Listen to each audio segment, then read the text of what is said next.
part 5 of 5 millennia Jewish history in 5 weeks. Violence, vicissitudes, and valiancy.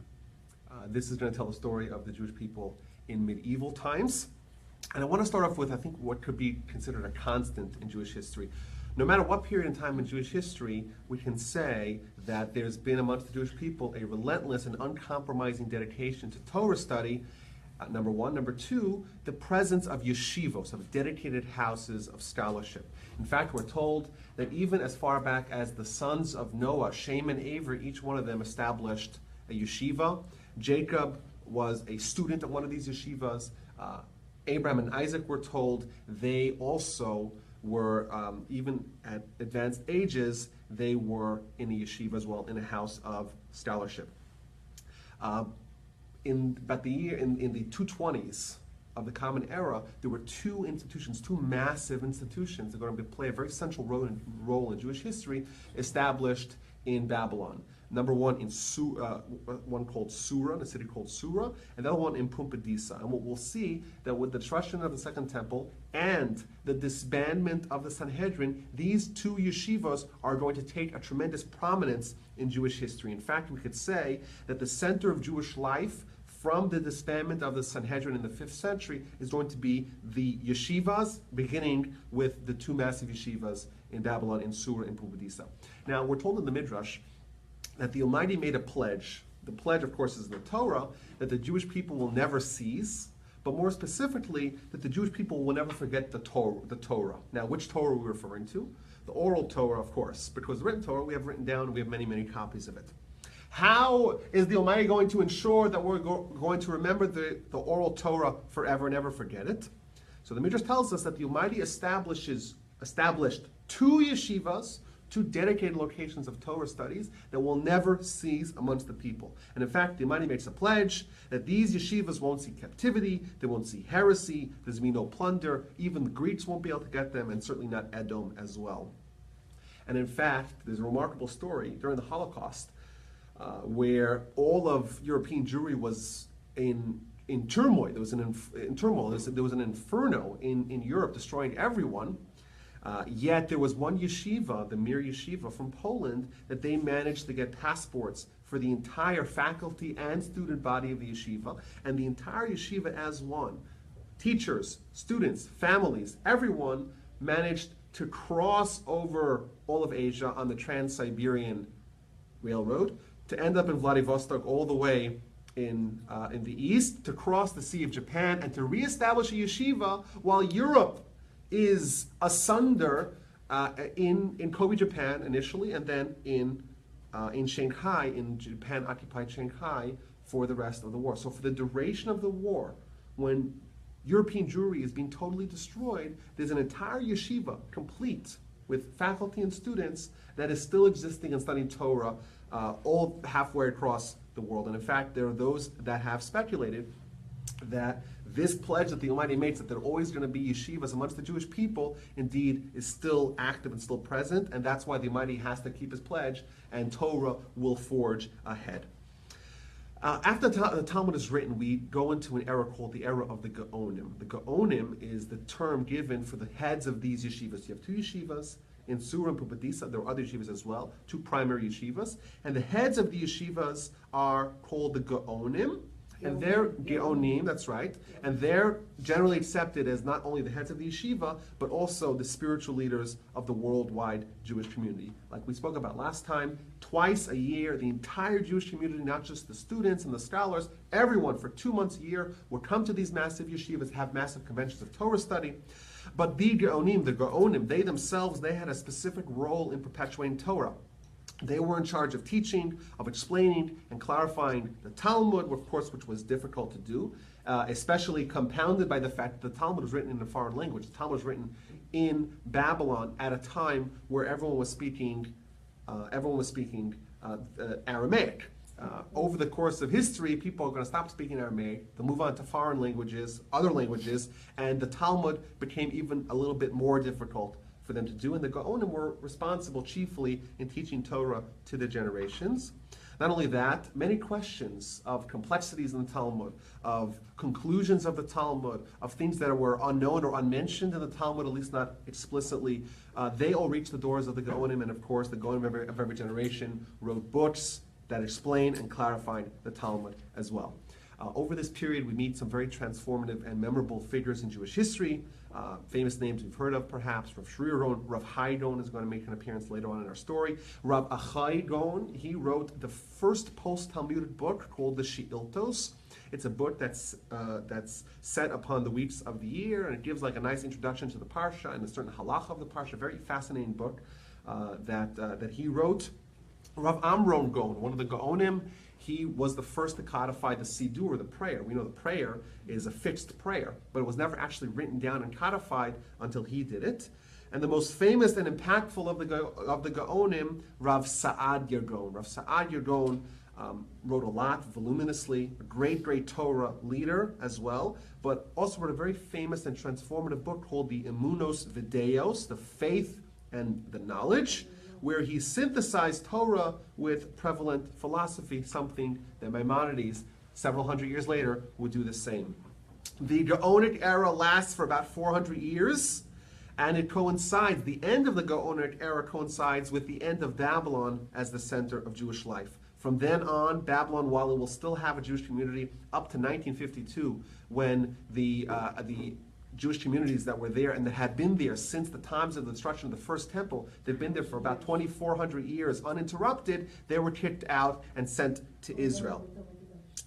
From then on, Europe, North Africa, and Spain are going to be the center of Jewish life. And the new era is not going to be called the Gaonim, it's going to be called the Rishonim. The word Rishon means the first of the rabbis and scholars and leaders that are going to do tremendous efforts in developing oral Torah. Now, there's a tremendous episode that happened at the end of the Gaonic era that really ushered in the next phase of Jewish life. While the rabbis and the yeshivos were centered primarily in Babylon, Jewish communities have begun to develop and sprout elsewhere. So, for example, North Africa, lots of Jewish communities were there. Places like Yemen, which were essentially close to Babylon, were beginning to flourish. Yemen, Persia as well, but as far away as France and Italy and Spain and even in England, we start to see Jewish communities. The problem was that there were Jewish communities, but they didn't have Jewish leadership. There was no Torah leadership to be at the helm of these developing nascent Jewish communities. So there's a story that happens at this time, which we look at it as the Almighty essentially taking care of the Jewish people to ensure that they flourish. There were 4 Gaonim that were on a fundraising trip. Now, what they exactly were fundraising for, the accounts differ. Some say they were fundraising to ransom one of their colleagues. Others say that they were fundraising for their institutions. Yet a third account has them fundraising to pay for dowries for poor brides. Either way, they're fundraising, they're out at sea, and they get kidnapped. They get kidnapped by pirates. The pirates don't realize who they have there. They just think they have Jews. And they sell them as slaves. And these 4 great rabbis are bought by 4 different communities across the world. So we have one of them ending up in Alexandria, one of them in Sicily, one of them in Tunis, in Tunisia, and lastly, one of them in Fez, in Morocco. And what happens is that each one of these captives ends up climbing to the helm of the leadership of the community that redeemed them, and by dint of that, establishing Torah in their exile, in their new communities. The most famous of those 4 captives is Rav Chushiel Gaon. Now, we don't know so much about him. He ended up in Fez, of course, in Morocco, but he brought along with him his son, who was going to be a transformative Jewish leader. His name is Rabbeinu Hananel. Rabbeinu Hananel is a very pivotal character in Jewish history because he essentially marks the transition from the Gaonic era onto the era of the Rishonim. He's sort of the bridge. Now, what he did, one of his innovations, was to write a commentary on all of Talmud. He was the first to do that, to take all of Talmud and to write a commentary. We see this is sort of a theme of this era, that the rabbis are going to invest a lot of effort in writing down what was left over of the oral Torah. So the oral Torah, of course, written down primarily in the Mishnah and the Talmud, but there's still vast parts of the oral Torah that were yet unwritten. As to understanding of the Talmud is part of the oral Torah as well. Certainly the halacha, the practical application of Jewish law, that part was yet unwritten. So here's the beginning of a new era. We'll see a lot more about it. The first of its kind, a commentary on all of Talmud. Now, he headed a large yeshiva in Tunisia, and he was famous, of course, and pivotal and transformative, but he's going to have a student who's going to be ever more pivotal and transformative, and that is, of course, one of the most impactful Jewish leaders of all time, Rabbi Yitzchak Alfasi, which means Rabbi Yitzchak from Fez. He's known as the Rif. And he's going to, of course, he spent a portion of his life in Morocco and end up in Spain. And he will be the one to usher in the golden era of Spain, where Spanish Jewry really took off. Now, his contribution to writing of the oral Torah cannot be understated. The Rif, Rabbi Alfasi, he wrote a commentary that's, until today, in the back of every volume of Talmud. It's called Sefer Halachos, which means the book of laws. Essentially, it contains the laws of the Talmud, the halacha, practical application of the Talmud. If you wanted to study Talmud and to gain the laws only, you'd have to study all of it, plus you'd have to understand it, and you have to also know when there's a disagreement in the Talmud, which one of those is the conclusion. If you had a teacher, great. If you were a great scholar, also great. But if you did not have a teacher, or you were not a great scholar, or didn't want to put in the great effort needed to achieve halacha, comes along the Rif, and he really starts to solve the problem by condensing the Talmud, by making a digest of all of Talmud, but only pulling out the sections that are applicable for the actual law. Now, this is going to be the first of its kind to take Talmud and to make a codification of halacha. That's going to be the beginning here with the Rif, but it's going to grow and see a whole new light under his spiritual heir, the Rambam. Now, the Rif died in Spain. He was already more than 100 years old, lived a very long and fruitful life. His student was Rabbi Yosef ibn Megash, known as the Ri Megash. That was his successor. The Ri Megash had a student who's known to us as Rabbi Maimon, who's the father, of course, of the famous great eagle, as he's known, the choicest of human species, as he was nicknamed, the man of the millennium, as we call him, the Rambam.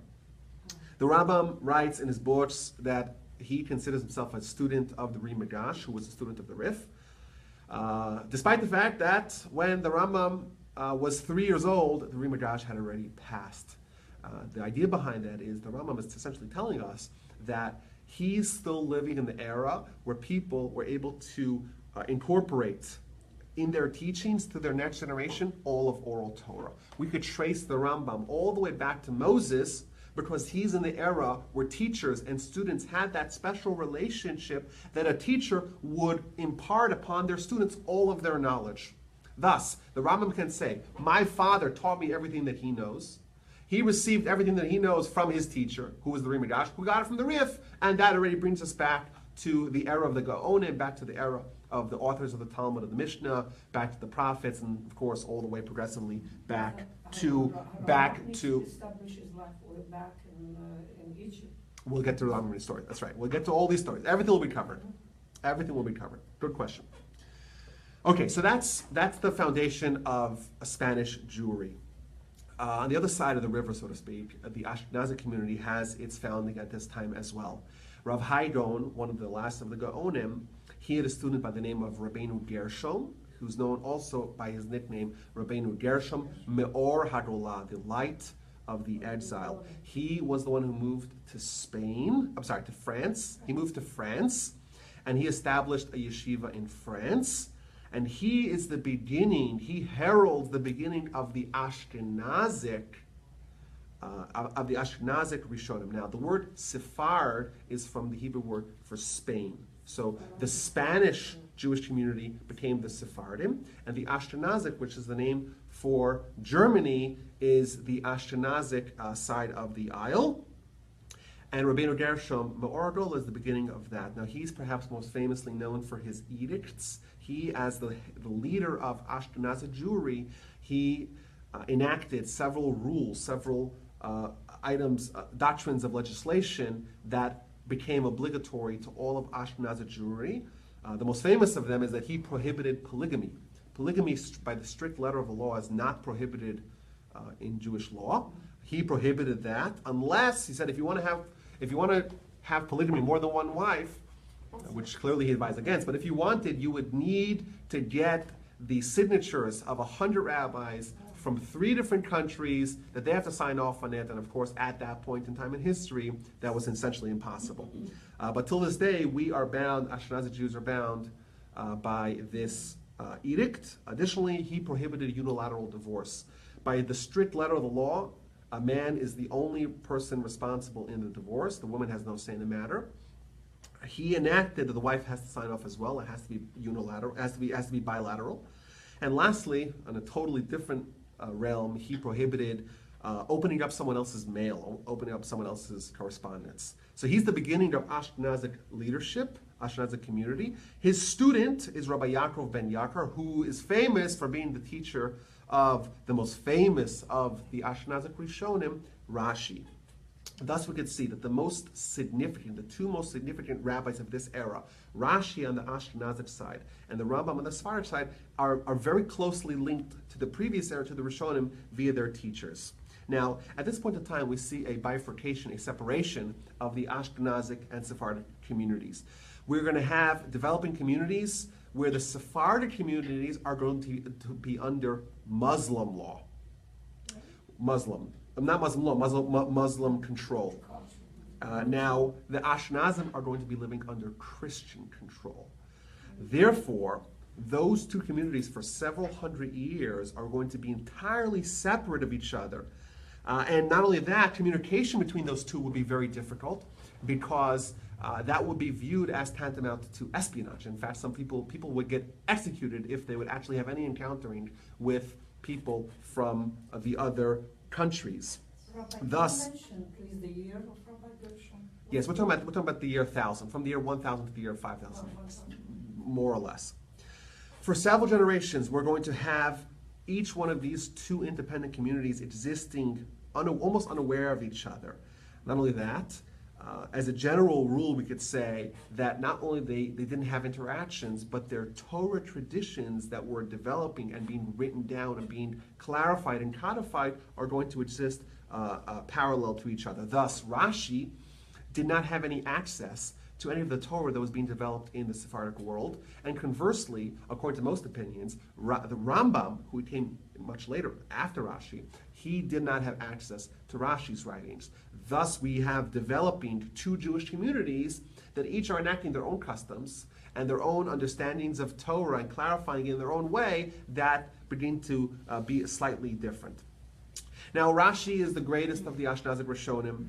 His name is an acronym, Reish Shin Yud, for either Rabbi Shlomo Yitzchaki. Alternatively, people have said that it is an acronym for Rabban Shel Yisrael, the teacher of Israel, because he is the foremost commentator on Talmud, he is the foremost commentator on Torah, and essentially on Tanakh. Now, he was a very skilled commentator, and he was capable of infusing his commentary with such nuance to convey ideas and questions and answers very, very clearly with very few words. Rashi is indispensable if you want to study Torah. You can't read it without it. He knew Tanakh by heart. He was able to tell you every time any word appeared in Tanakh, and thus he could help you in trying to understand what the Torah means. And his commentary was so transformative that over history, there were super commentaries on his commentary that were written afterwards. What's remarkable about his writings is that his writings really scaled nicely. Any newcomer to Jewish learning opens up Rashi and Rashi guides them. Any advanced scholar in Jewish learning is challenged by the preciseness of Rashi's words. His contemporaries have written that before Rashi came along and wrote his commentary on the Talmud was a sealed book. It had everything in the air, but remember, it was written in a foreign language, foreign words. Rashi translates all the words. The flow of the Talmud as to what's a question, what's an answer, what's a statement, all that is clarified by Rashi. The Talmud is written very tersely. The flow, there's no punctuation whatsoever. So it's very hard if you just read the words of the Talmud to know exactly where you're holding in midst of the dialogue and the narrative that the Talmud is interwoven with. Rashi helps you all along that way. Indeed, we could say that Torah study and Talmud study is impossible without Rashi. Now, he headed a yeshiva in Troyes in France, and Rashi's descendants, his sons-in-law, he didn't have any sons, his sons-in-law and his grandchildren, they continued his leadership of that institution, and they also wrote a revolutionary commentary on Talmud called the Tosfos, which means additions. Now, what's interesting about this is that they actually were the first generation that got access to the Sephardic traditions, the Sephardic writings, the writings of Rabbeinu Hananel from the Sephardic communities. And what they did, remarkable work, what they did is they took Rashi and they overlaid it and they contrasted and compared it with the competing with the alternative tradition of the Sephardic communities. What resulted is that it's a tremendous wellspring of Torah that they developed, where they present Rashi, they present the positions of Rabbeinu Hananel and others, and then they compare and contrast them and ask and debate them in a wonderful, fantastic way. Not only that, they also departed from Rashi's policy of never leaving the page. If you read Rashi, Rashi is there to guide you in understanding what you're reading. You read the Tosafot, they have a much broader scope. They're looking at everything in the entirety of the Talmud and trying to compare and contrast that with whatever's on the page. What resulted was a monumental and magisterial commentary on all of Talmud of profound depth and scope. And indeed, if you open up any Talmud today, you'll find in the inner margins the commentary of Rashi, on the outer margins the commentary of his school that he developed and in the form of the Tosafos. The era of Ashkenazic peace and security that was able to spawn such tremendous literary accomplishments would be very short. Towards the end of Rashi's life, the Ashkenazic community will be ravaged by the First Crusade. The Pope Urban, I think II, he called on all Christians to march to Jerusalem and to recapture the holy city from the Muslims, and indeed they did that successfully. Unfortunately, along the way, they massacred and pillaged Jewish communities and performed, of course, what would be emblematic of Christian persecution of Jews in the medieval ages. They performed mass forced baptism. Once they got to Jerusalem and successfully captured it, they took all the Jews of Jerusalem. The numbers estimate somewhere between 1,000 and 3,000 people. They put them in all the synagogues, lit them on fire, and thereby destroyed the entirety of the Jewish population. All told, the First Crusade resulted in the murder and slaughter and massacre of somewhere between 10 and 25,000 Jews. To us, that doesn't sound like so much because that's 2 days in Auschwitz. But if you think about that, those were numbers, and that was slaughter on a scale that they hadn't seen since the destruction of the first temple and the after effects. The second temple. The destruction of the second temple and the after effects 1,000 years prior. But this also marked the beginning of what's going to be a millennium of Christian persecution and anti-Semitism. Rashi himself and Rashi's community, they were spared. They actually had the local bishop. He ensured their safety. But this is going to be a turning point in history of the Jewish communities in France, that there's going to be over the next couple of hundred years tremendous anti-Semitism and persecution, mounting pogroms, and of course the expulsions that are going to be coming, that the Jewish community in France is going to end really soon. After the First Crusade, 50 years later, we have the Second Crusade. The Second Crusade brought more of the same to Jewish communities in France and Germany: slaughter, rape, pillage, forced conversions. In fact, we could argue that that essentially ended life in France.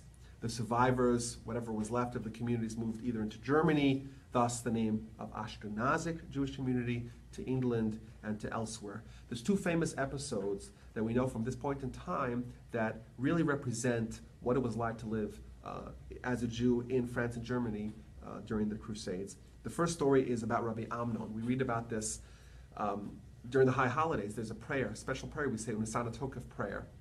The story goes that it was right before the holidays, the high holidays, and he was invited by the bishop of his town, invited in quotation marks, to convert to Christianity. He told them he wanted 3 days to consider it. He felt terrible that he actually mulled this over for 3 days. He came to them and told them that he absolutely refused to convert to Christianity as a response in typical barbarism of the time. They cut off his hands and his legs. He was brought, as he was being bleeding to death, he was brought into the synagogue, and he uttered the famous prayer that we say till this day, Unesane Tokef. That's one story. Another story, we're told at the Bali Tosafot, of the students of Rashi, who developed the Talmud after Rashi's passing, that they also experienced tremendous persecution, and in fact, they were so dedicated to their craft, to writing this monumental commentary on the Talmud, that there's a section of their commentary in the book of Baba Kama that they were middle of writing it, and they didn't have any ink, and they actually punctured themselves, and they used the blood to write this commentary, and right afterwards they were massacred as well. This really shows essentially the duality of the experience of the Jewish people at that time. On one hand, tremendous, resolute, and steadfast commitment and dedication to Torah study, commitment to scholarship and to writing down and advancing the Torah at any cost. On the other hand, devastating Christian persecution of the Jews. That's the Ashkenazic community in France and in Germany. While the Ashkenazic Jews were undergoing this tremendous upheaval, the Sephardic Jews in Spain were in middle of what is known as the Golden Era of Spain. They were under Muslim control and an iteration, the best form of iteration of Islam that was very moderate. So essentially they lived in a relatively liberal and tolerant society that allowed them not only to move around and to be free to practice their religion as they saw fit, but also to be part of the society. In fact, they were part of society in every way, economically, politically, and even intellectually. There was the flow of ideas really went from the Jews to the Muslims and back. It was really a good time to be alive, at least relatively. This would be, of course, short-lived. Like every good time, all the good times of Jewish history are short-lived. That should be a trend that we should have picked up by now.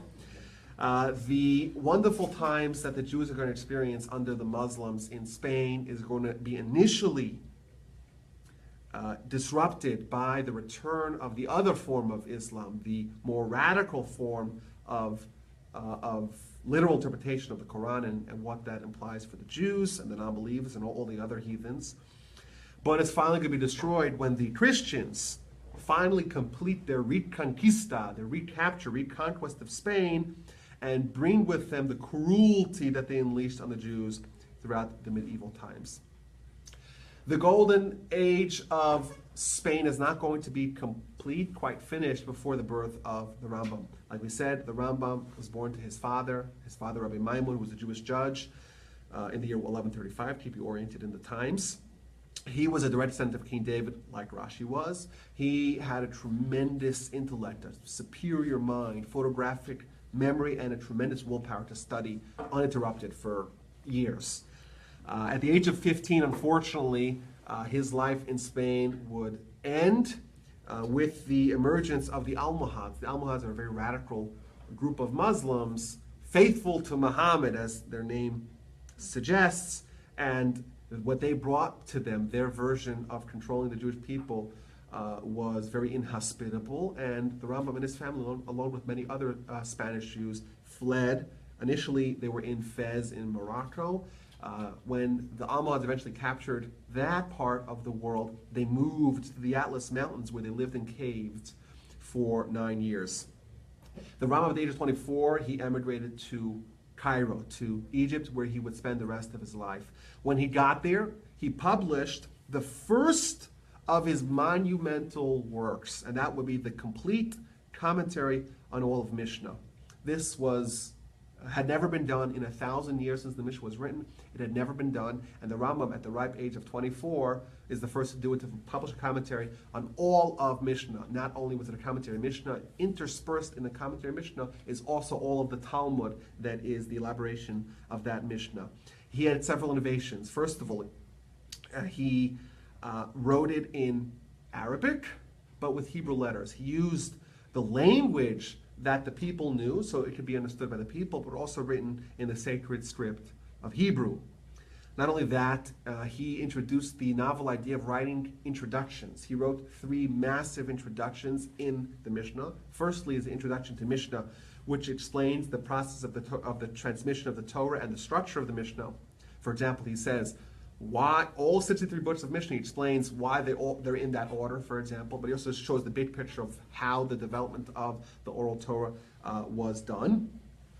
He has an introduction to Pirkei Avot, to the book of Mishnah that talks about ethics and character, where he analyzes, called the Shemona Prakim as well, he analyzes the various components of man's soul and talks about what man's mission is really all about. And he has an introduction to the last chapter of the book of Sanhedrin, where it's a complete treatise on reward and punishment. He talks about Messiah, about the afterlife, resurrection of the dead, Olam Haba, heaven and hell, everything.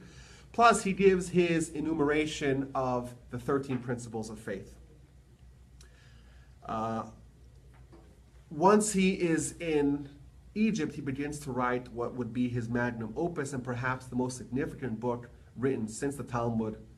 I think it's safe to say that it was the most significant book, and that is the Mishnah Torah. Mishnah Torah means repetition of Torah, and if you get a sense of the scope that he's trying to achieve when he calls the book Mishnah Torah a complete restatement of Torah, that's indeed what he was aiming for. It's a revolutionary book. It's an encyclopedia of Jewish halacha and Jewish tradition and Jewish living that is organized to perfection. We spoke about the Talmud. The Talmud has everything in it, but it's interspersed. It's an encyclopedia that's not alphabeticized. Comes along the Rabbi and says, I'll alphabeticize the Talmud. Not only that, I'll actually give you the conclusions of the Talmud. The Talmud is working primarily with debate. It doesn't really give you the conclusion. They wanted to leave that oral.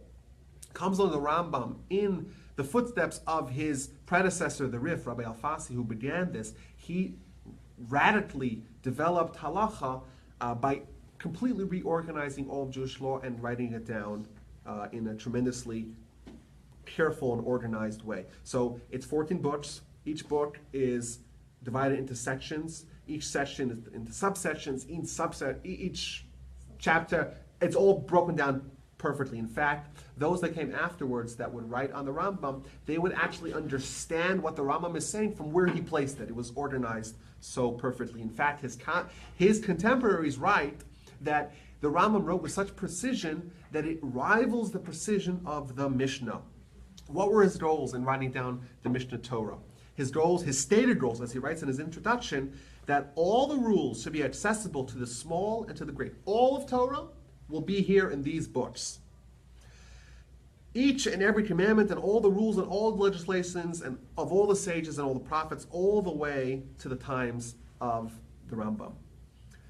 Quote, this is a quote from his introduction. A person should need no other work in the world, no other book in the world, with regards to Torah, to tell you all the positive legislations, all the customs, all the negative legislations, everything, since the time of Moses till present day. All you need, says the Rambam, is 2 books. You need the written Torah, 5 books of Moses, and then the books of the other Moses, of Moses Maimonides, and you know everything. Obviously, a tremendously ambitious undertaking. And he was successful and unsuccessful simultaneously. He was successful that his work really transformed Jewish life and it became the foundation of halacha. He was unsuccessful both where he tried to write it for the layman because it ended up being a work for the scholars, and also he was unsuccessful because it was intended to be the work to end all works, the book to end all books, when indeed the opposite effect happened. He spawned more books written about the Rambam than any other book. In fact, to date, there's been roughly 10,000 books written as commentaries on the Rambam. He set out to write the book to end all books. He ended up writing the book to begin all books. Additionally, the Rambam wrote the Guide to the Perplexed. The Guide to the Perplexed is the third of the Rambam's major literary accomplishments. Each one of them on its own would guarantee the Rambam a place on the Jewish Mount Rushmore. All three is just unbelievable. Like I said, the Commentary Mishnah, the Mishnah Torah, the Restatement of Torah, and the Guide to the Perplexed. The Guide to the Perplexed is an explanation of Judaism overlaid on the dominant philosophical beliefs of the time. This would be very, very, very controversial, as we'll see in a little bit. The Rambam has a wonderful legacy. In fact, the Jewish community in Yemen, they look at the Rambam as essentially their savior, in a weird way, not, of course, with the connotations of that word, because he wrote famous letters to the city, to the communities in Yemen, and made sure that they stayed true to Torah. That's the Rambam. But the opposition to the Rambam began in his life and reached a crescendo after he died. The things that were most controversial about the Rambam's writings was A, the Guide to the Perplexed, and B, the first of the 14 books of the Rambam. That's called the Sefer Hamada, the Book of Knowledge. And the first section is the section called Yisodei Torah, the Foundations of Torah. And he sets out a vision, an image of Jewish theology, of Jewish philosophy that was very controversial by his successors. And in fact, there were some Jewish fanatics that were opposed to the Rambam to such a degree that they gathered his books and they started to burn them. And in fact, they burned them. Burned the Rambam's books. Jews themselves. Unbelievable. There were Jews in France that they actually informed on the local authorities. They told the Catholic Church that the Rambam's books are against Christianity. They made slights against the religion, and they essentially caused that the Church of France burned all copies of the Guide to the Perplexed. Almost immediately after, the church issued an edict against the Talmud.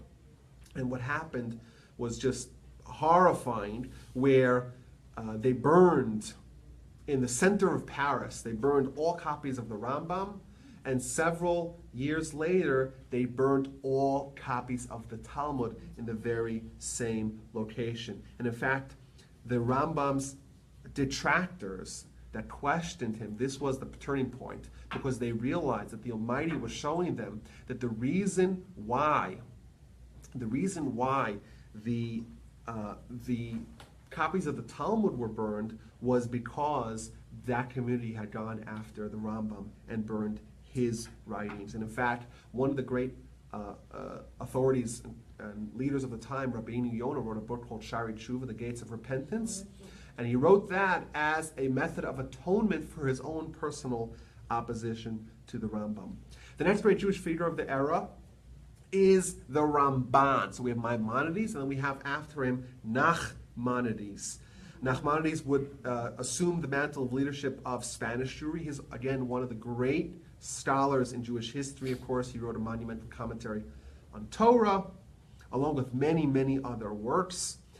Now, over the course of his life, the Christians are going to begin their reconquest, the Reconquista that we mentioned prior, over Spain, that would spell doom for the Ramban himself and Jewish Spain.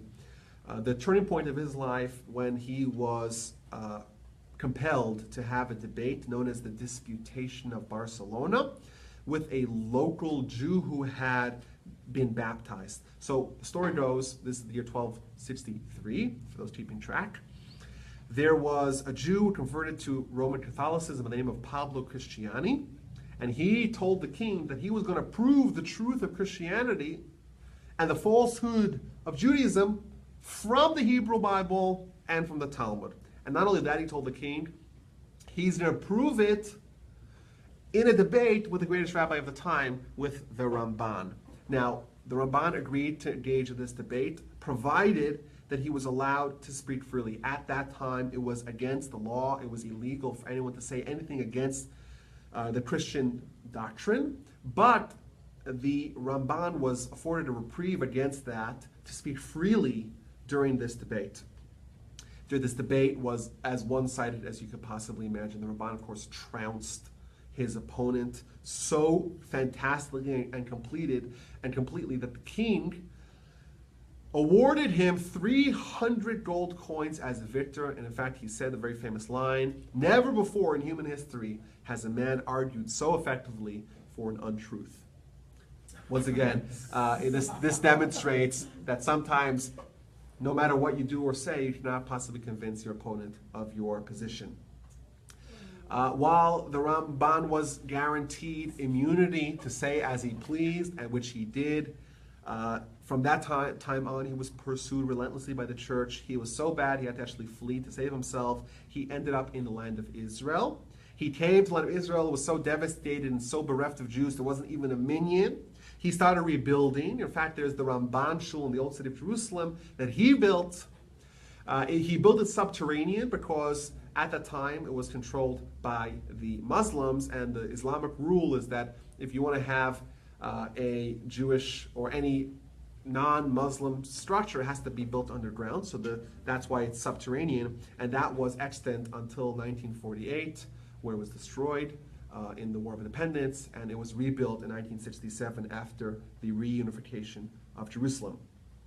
The Ramban's successor to leadership of Spanish Jewry was the great Rashba, one of the foremost commentators on the Talmud, someone who we have today extant 3,000 letters that he wrote to Jews from his time.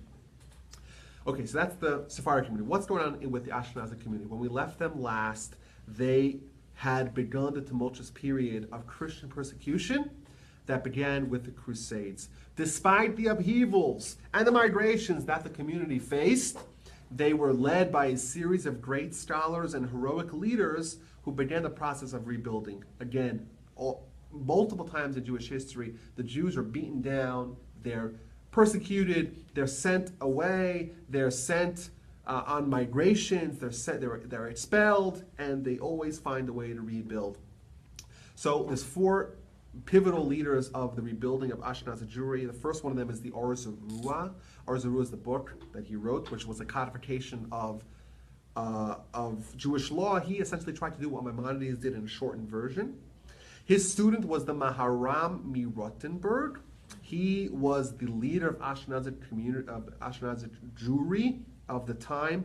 In fact, they used to write him letters. We have, once again, 3,500 letters that we still have today that he wrote. He was imprisoned by the authorities, and they held him out for ransom. This was a common tactic. You want to raise money, what do? You take the rabbi of the town, and then you put him in prison. You say, you want it back? You want your leader back? You got to pay for it. But the Maharami Rottenberg was convinced that if he allowed his community to purchase him back, this would have a domino effect, and this would be happening again and again. Therefore, he absolutely refused to allow himself to be redeemed. And in fact, even when he died, after he died, the authorities would not release his body until he was ransomed. In fact, he left in his will not to redeem him even after he's dead, and he remained, actually, his dead body remained in the hands of the authorities for 7 additional years after he had died. His primary student was the Rosh. The Rosh, Rabbeinu Asher ben Yechiel, another transformative leader and commentator of the Talmud. He wrote a commentary on all of Talmud, which again is trying to draw out the halacha of the Talmud. We see this theme again and again. We started with the Rif, Rabbi Alfasi, continue with the Rambam.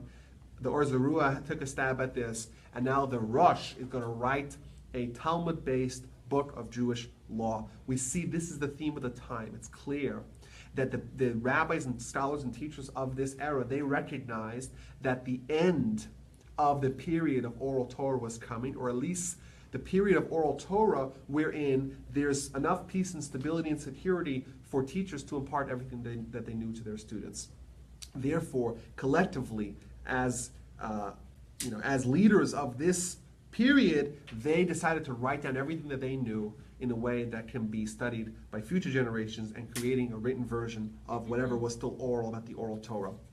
Now, the Rosh was persecuted really terribly in France and Germany, and he actually moved to Spain. So this is an interesting story in history where the Ashkenazic leader moves to Spain, to Muslim-controlled Spain, and becomes the leader there. Very interesting dynamic where an Ashkenazic luminary is presiding over a predominantly Sephardic constituency. His son, is the fourth of the great Ashkenazic leaders of this time of rebuilding. He is known as Rabbi Yaakov ben Asher, known by his book that he wrote called the Tur, or Arba Turim, the Four Rows, a book so vast on Jewish law that today it's printed in 22 volumes. In fact, today it's still widely studied. Every book that we've mentioned, by the way, is still widely studied in yeshivas till this day. What he did, what the Rosh's son, the Tur, did, he divided Jewish law into sections, different sections, 4 primary sections, and an entirely different system of organizing Jewish law. He essentially, if we look at those that wrote halacha, they fall into 2 categories. You have the Rif and the Rosh, that they essentially didn't change the order of the Talmud. They only wrote on the Talmud. Thus, it's like an addendum to Talmud is their commentary on Jewish law. And then you have the Rambam, who creates this entirely new system of organizing Talmud, and the Tur, who did the same, where they take the Talmud and rewrite it, essentially rewrite the halacha parts from scratch. In 2 centuries, we're going to meet Rabbi Joseph Cairo, who's going to take all of this work, all of this halacha, all these tremendous works of the Rishonim, and write the authoritative book of Jewish law, what's known as the Code of Jewish law, the Shulchan Aruch. And he is in fact going to base his system on the Tur system, on those 4 sections. So that's the 4 sections of the Tur become the 4 sections of the Shulchan Aruch. Indeed, at this time in history, Ashkenazic Jewry is rehabilitated while it looked like it was heading for extinction as a result of the Crusades and the ensuing atrocities perpetrated by the Christians against the Jews.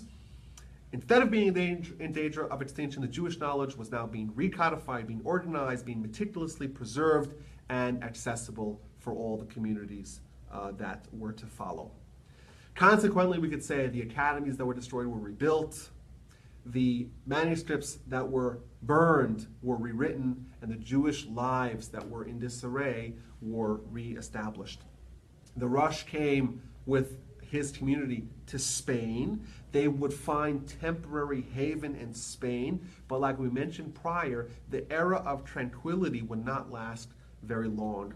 With the Christian reconquest of Spain, it brought with them all the anti-Semitism and all the hate and vengeance that the Christians did during this time to the Jews in Spain. Now, I was thinking as I'm preparing this, there's so much, and there's so many eras and so many communities that were wiped out. I wanted to organize all of Christian anti-Semitism into one section. If we want to try to enumerate the extent of Christian persecution of Jews throughout the ages, it would be very difficult. Certainly not medieval times when the persecution was very fierce and very steady. There were many, many instances, many episodes. What I wanted to do is kind of organize the various forms of anti-Semitism and hatred that the Jews were perpetrated against by Christians perpetrated against the Jews during this time. So firstly, at every point in history, in our history, find economic marginalizations of the Jews. Jews were not allowed to own land. They were excluded from many trades, such as being farmers, being physicians, being pharmacists, being blacksmiths, tailors, shoemakers, goldsmiths. All these skills and trades they were not allowed to do. They were forced into occupations of less than high repute, such as tax collecting and money lending. And of course, they were subject to ever discriminatory and confiscatory taxes that were levied against them, number one. Number two, they were viewed socially as, they were socially stigmatized. So firstly, during various points in time of their history, they were forced to wear certain clothing, certain badges, certain hats, certain clothing. They were banned from wearing certain clothing. But also collectively as a nation, they were viewed as a diabolical, demonic, satanic sinners who were evil and greedy, who hated and killed Christians, etc. there were forced conversions, many, many episodes of forced conversions over this point in history. They would bribe, they would coerce, and of course, tragically, they would kidnap. Many times in history, they would have forced debates, but these debates were one-sided debates. The Jews were not allowed to speak and argue their side. They would stage a puppet debate against Judaism, against Christianity. Jews were not allowed to say anything, and as a result of the Christian victory of these debates, they would have forced conversions. Blood libels and pogroms were rampant throughout this time. The blood libel claimed generally that the Jews needed Christian blood. They would kill Christians, and especially Christian young people, drain their blood and use it for ritual and religious purposes. What those purposes were didn't really matter. It could have been baking matzahs for Passover. In some instances, it was because they said that the Jews needed it for Kiddush. They would have Kiddush every Friday night on Christian blood, as asinine and insane as that sounds. Even ridiculous claims that were bought by the local gullible Christian community, like all Jewish men have to menstruate and need blood transfusions, or Jews suffer from hemorrhoids because they killed their god and therefore they had to replenish their blood supply, or circumcision demanded they need to replenish the blood supply. Whatever it may be, it followed this trend. There's a dead Christian, or if you don't have a dead Christian, you kill one, and then you say that, oh, the Jews did it for whatever reason, and you rile up the masses to come kill and pillage and rape and massacre. If you owed a Jew money and you didn't want to pay it, the fastest way to do it is to claim there was a blood libel, and that will get rid of your problem. Additionally, the Jews were always the scapegoat. When things went wrong, who was to blame? It was the Jews. The best instance of that is, of course, the Black Plague, the bubonic plague, the Black Death that happened in medieval Europe. This was a plague that swept through Asia, it swept through Europe, and was indiscriminate in its killing of millions.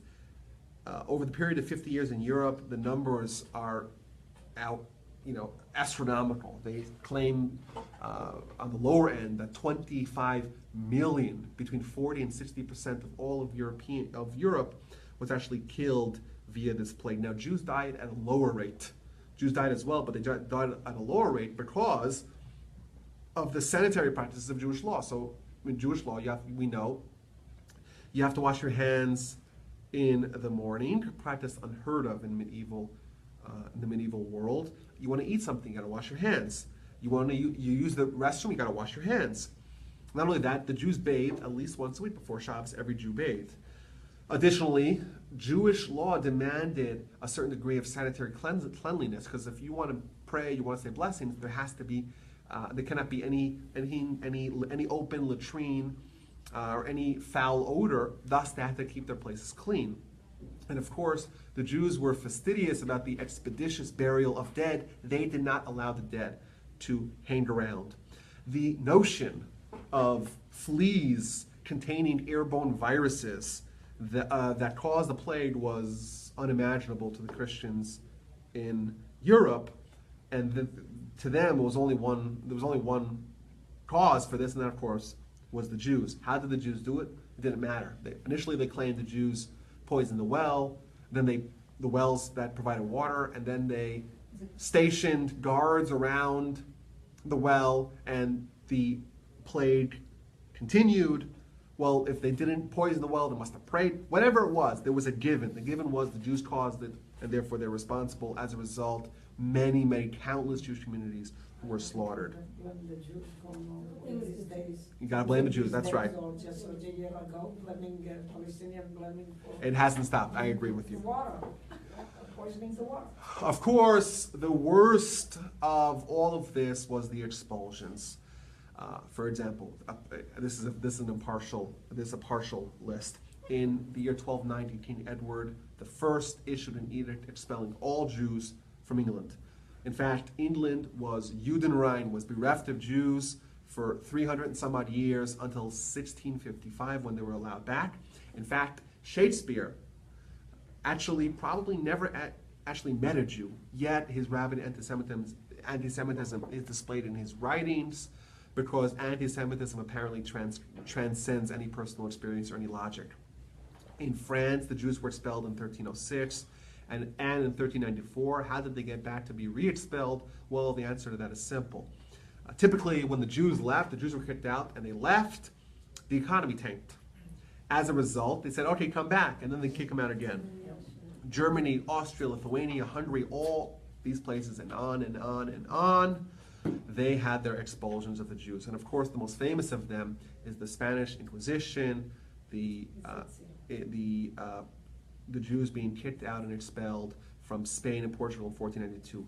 Spain at that time was home to a massive Jewish community, roughly 500,000 Jews. When they were forced to either choose to convert to Christianity or to leave, it was about 50-50. Half the Jews left, half the Jews stayed and converted. Those that stayed and converted, most of them, the majority of them, were the Marranos. Marranos is the name for a pig, because they were Jews who were behaving externally as Christians, but in secret they were Jews.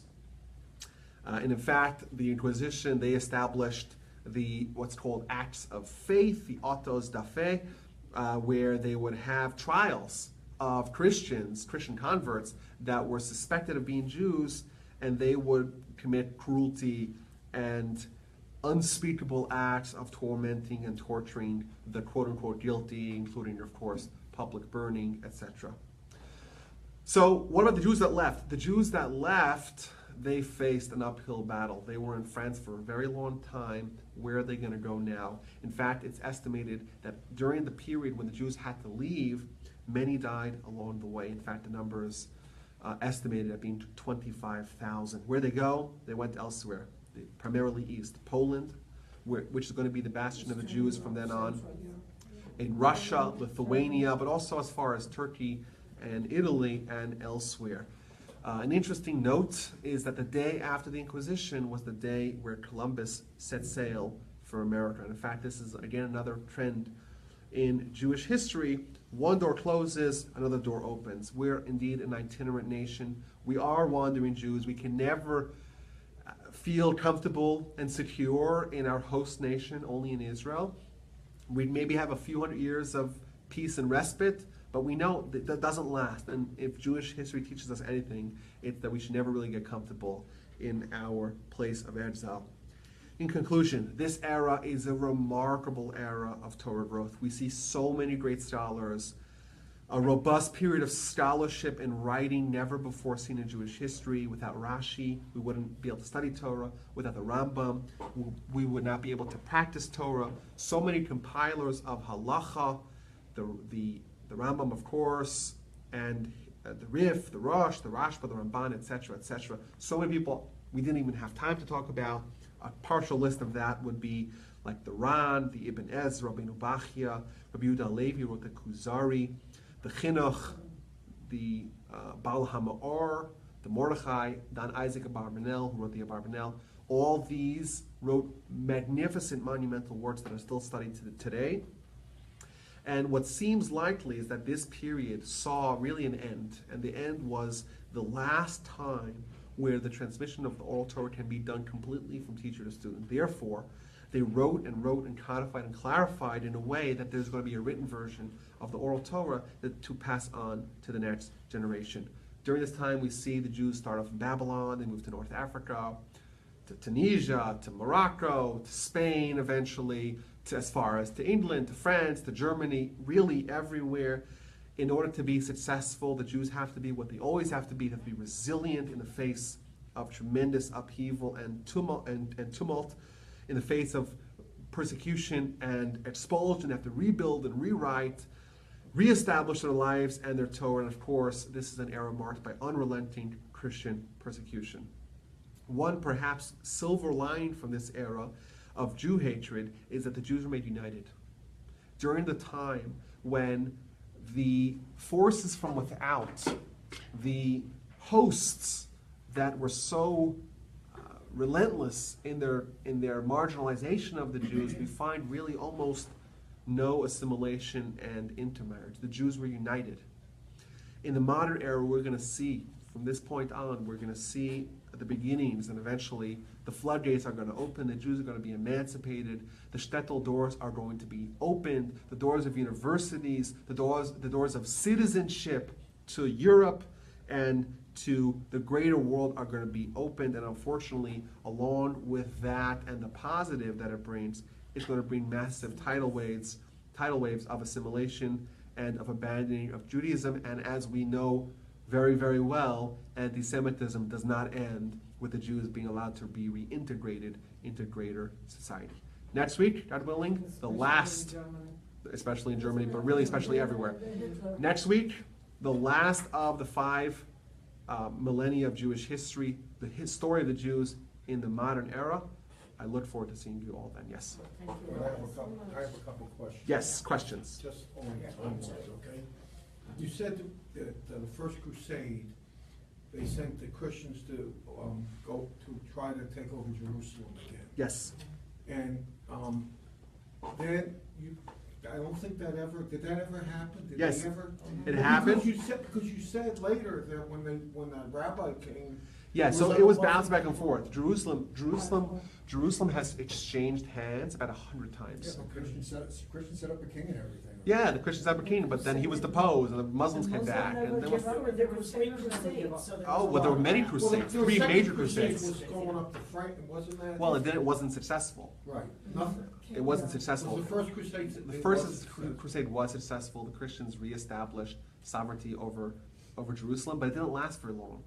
The Muslims came back, and had to make a new crusade, Okay. and had to make a new crusade, etc., etc. Now, the second question I had. Go ahead. Second question was. let's go It's back a good to- question. It's a good question. It seems like it's a. Maimonides, okay, Yes, Maimonides. was also the doctor of Pharaoh. That's was right. he not? Yes. And was he one of the only people that when he died in, I think he died in Egypt, and they carried his body to Jerusalem? Is that That's wrong or right. So, It's one of the only times that's ever happened, is it not? right. So we don't know how the Rambam ended up in Israel, but we do know for sure he did end up in Israel, and he's buried in northern Israel in the Galilee. Even though he died in Egypt. Even though he died in Egypt, and it's very interesting. There are some legends that talk about that they put the Rambam on a camel, they put the Rambam's body in a camel, and it just went on its own. How true that is, who knows? But either way, the Rambam, of course, there is a tradition. The Rambam actually tried to go to Israel initially, was unsuccessful, and ended up in Egypt as a result. But of course, we could do a whole class on the Rambam. I just wanted to try to condense everything. But yes, it is true. He is buried in northern Israel. If you go visit today in Tiberias. Yes. I wanted to ask, that was the first time for me listening when Rabbi in France that was started actually the Ashkenaz Jews. And I thought basically during the expulsion of the Spanish Jews in 1492 that made it that Jews went to Eastern Europe, Central Europe, and scattered. That's where it started. Basically, the Ashkenaz Jews, because After what? After 1492. Well, no, before that. Rashi is 1040 to 1105. Yes, Rashi's even before that. Now, Rashi itself, when I studied Orthodox Jews, I had to learn who have written the alphabetical, because it's a little bit different. Yeah, it's I called had to Rashi study script. Rashi. It's called Rashi script. It's actually not written by Rashi. As to the origins of the Rashi script, it's a good question, but it's not from Rashi. Today, modern books of Rashi are always written in Rashi script, so it's called Rashi script. No, but the script itself, the written is a little different alphabetical. You need to learn it. Yeah, it's a little bit slightly Rashi different. have done, Rashi did. I don't think Rashi did it. Rashi himself didn't do it, but it's called Rashi script. I don't even know why it's called Rashi script. I have a couple Right, questions. well, Is Rabbi Yosef Karo was an Ashkenaz Jew? Well, he was actually a mix. I think one of his was yes. He's going to be one of the major characters of our next. He's going to be the one who's going to assemble it all together into one single cohesive book. All the halacha, all the treatises on halacha that were written prior, he's going to assemble into a single book. But he's going to be a mixed breed. I think his mother was Ashkenazi, his father was Sephardic. He lives in Israel, of course, northern Israel, and he's going to do tremendous work. And he's going to be the great hero, one of the great heroes of our next story. All right, I have just one quick question. In the beginning, you were talking about what was the date when Babylon was no longer considered center of Judaism? What was that? Think about it, the year 1000, roughly. Okay, all right. Roughly the year 1000. Okay, all right, and then the other question I And that's when the end of the institutions, Pumbedisa and Sur, those ended then, the Gaonim ended then. Okay. And then the other question that I had, when you were talking about Maimonides, you said that he wrote all these letters to the Yemeni Jews. Oh, yeah. But what is the thing with the Yemeni Jews in particular that seems to set them apart from everybody else? Yes, so what happened Because, was, when they came back to Israel, the whole thing in modern times. what happened What was is that it the about Yemenite Jews were living under Islam. under Islamic, but Extreme radical Islam. Islam. And Different they than what we have they did today, lots yeah. of forced conversions. So the Rambam wrote letters where he essentially said that Islam is not idolatry, so you don't have to give up your life for Islam, right? You don't have to give up your life to not pray in the mosque or to not, make believe like, So we still have letters today, but that community accepted him as their authority because of all the efforts that he did to ensure that they can remain Jewish in such trying atmosphere. So this was a more austere situation than when the change of the Muslim rule happened in Spain. This was even worse for the Yemeni Jews. Is that what you're saying? No, I wouldn't say it's worse. I don't think it was And they worse. didn't leave either. They didn't leave, no, We they don't stayed there. care about them leaving. They're isolated. Remember, they're beneath an Arabian desert. It's isolated, and that's why it's very hard to leave Yemen in ancient times, or to go there for that matter. But the Rambam's letters are pivotal in helping that community gain footing in such trying atmospheres. Rabbi Yaakov, not Yes. all Sfarad was under the control of Muslims. That's right, so- Especially in Morocco, Portugal, when there were French republics. The French Yes. colonized. Yes, that's true, of course. So a lot of different. No, Christian and Muslim in Morocco. Yes. Christianity and Muslim, they were. Yes, yes. And of course, we're covering about 800 to 1,000 years of history. There's a lot of change. We're trying to do the kind of the highlights. That's very confusing. So that's that. Oh, yes. One more question. Why? No, as many questions as you guys want. Here's my question. Why? Why what? Why did we have the crusade that tried to destroy the Jews? Why? Well, They were like I in said, the there way- is a, They were in the way of what? well, Christian armies marching. I don't know, They- I understand they were going after, they wanted to take Jerusalem back from the Muslims. Why kill the Jews? What were they doing? well, the Jew hatred doesn't always have to have a reason. Semitism. Yeah, Yeah. I get that, but there must have been something that Well, triggered they wouldn't accept. Well, one of the Jason, major reasons why is because they started marching and then they ran out of provisions.